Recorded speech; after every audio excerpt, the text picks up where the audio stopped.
আজ দেখাবো আপনাদের আমি গাছে কী ধরনের সার ব্যবহার করি।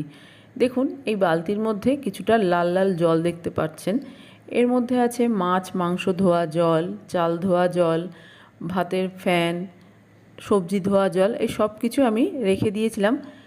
2-3 দিন রেখে দিয়ে তারপরে আমি গাছে ব্যবহার করি। সরাসরি এই জলটা আমি গাছে দিই না।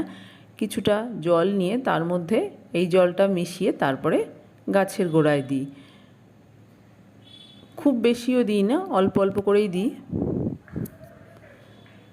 দেখুন, এইভাবে গাছের গোড়ায় আমি দিয়ে দিচ্ছি।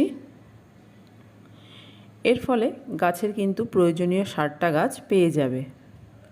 এখন বর্ষাকাল, এমনি বৃষ্টি হচ্ছে, কোনো কিছুই দেওয়ার প্রয়োজন নেই। তবে আমি কিন্তু এই মাছ মাংস ধোয়া জলটা কখনোই ফেলে দিই না। এটা আমি স্টোর করে রাখি।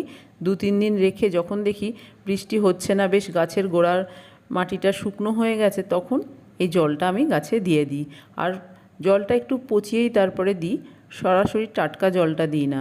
একটু পচে গেলে দিলে তাহলে ভালো কাজ হয়। সব গাছের গোড়ায় আমি এইভাবে জল দিয়ে দেবো। এবার দেখাবো আমার শশা গাছ। শশা গাছে শশাটা দেখুন বেশ বড় হয়ে গেছে, অনেকটা বড় হয়েছে। আজ এই শশাটা ভাবছি কেটে নেব।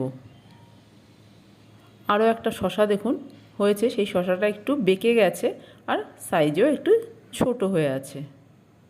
বেগুন গাছের বেগুনগুলো দেখুন বেশ বড় হয়ে গেছে। অল্প কয়েকদিনে কিন্তু বেগুনগুলো অনেকটাই বড় হয়ে গেছে। খুব ভালো লাগছে দেখতে গাছে এই বেগুনগুলোকে। আজ হারভেস্টিং করেছি এই শশা, আর জল দেওয়ার সময় লঙ্কা গাছে হাত লেগে একটা লঙ্কা ছিঁড়ে গেছে, সেই লঙ্কাটাও তুলে নিলাম একবারে।